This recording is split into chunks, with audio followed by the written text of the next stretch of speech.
L'ambiance est complètement électrique, le coup d'envoi est imminent. Bienvenue dans cette nouvelle immersion totale au cœur de nos archives.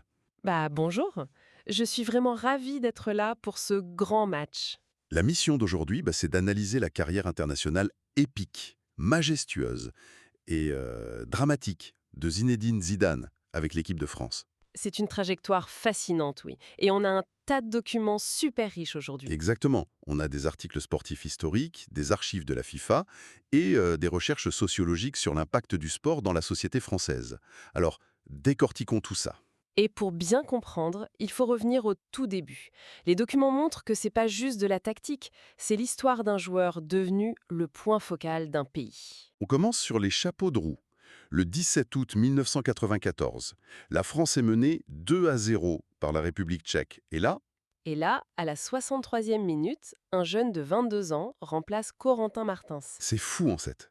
En 2 minutes à peine, il marque 2 buts incroyables, une frappe lointaine et une tête.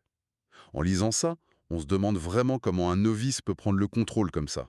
Bah, c'est la marque des grands, tout simplement. Il ne subit pas la pression, il s'en nourrit. Et cette dynamique, elle explose littéralement 4 ans plus tard.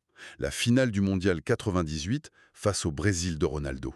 La fameuse victoire 3-0. Ce qui est étonnant sur le plan tactique, c'est que ce meneur de jeu très élégant gagne ce match par deux coups de tête. Sur des corners de Petit et Djorkaeff. C'est ça, un geste purement physique qu'il n'utilisait pourtant que très rarement.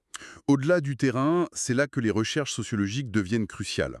Ce qui est fascinant, c'est l'impact de cette équipe surnommée Black Blamber. Oui, ce terme familier qui désignait les personnes d'origine maghrébine, ce qui est captivant ici, c'est la façon dont cette équipe a été perçue. Les sources indiquent que les médias ont vu cette victoire comme le symbole absolu d'une France diversifiée et harmonieuse. Mais d'un autre côté, les archives nous rappellent que des figures de l'extrême droite comme Jean-Marie Le Pen ont vivement critiqué cette équipe. Oui, il l'a qualifiée de sélection artificielle. C'est exactement ce que disent les textes. Le football est devenu, à cet instant précis, le miroir des fractures politiques françaises. C'est clair. Et une pression symbolique écrasante s'est posée sur les épaules des joueurs. Avec un tel poids, on pourrait s'attendre à ce qu'ils craquent. Mais pas du tout. Et si l'on relie ça à une vision plus globale, on arrive à ce que beaucoup considèrent comme son apogée absolu, l'Euro 2000. Oh oui, il marquait ce fameux but en or sur pénalty contre le Portugal en demi-finale suite à la main d'Abel Xavier. Il flottait sur le terrain. Et cette capacité à performer sous une tension extrême, ça nous mène tout droit à sa masterclass du Mondial 2006. À 34 ans, Face au Brésil en quart de finale. une véritable leçon de football. Des roulottes, des contrôles magiques et bien sûr cette passe décisive historique pour Thierry Henry. C'est là que ça devient vraiment intéressant. Parce que la finale de 2006, c'est une tension dramatique absolue, on est d'accord. Face à l'Italie, à la 7e minute, face au grand gardien Buffon, Il tente une panenka, il faut une confiance inouïe pour oser ça en pleine finale de Coupe du Monde. une confiance inouïe. Oui.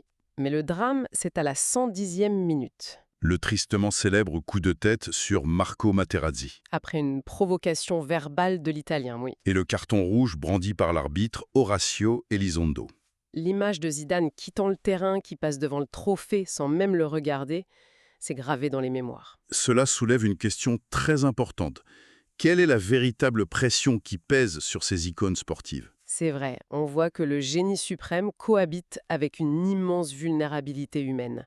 De l'enfant timide de la Castellane au héros mythique de la République, c'est un opéra de grâce et de passion brute. Et voici une réflexion à méditer. Et si cette conclusion tragique de 2006, au lieu de ternir sa légende, n'avait fait que cimenter le mythe de Zidane? C'est un rappel fascinant que même les dieux du stade restent profondément et tragiquement humains. Exactement.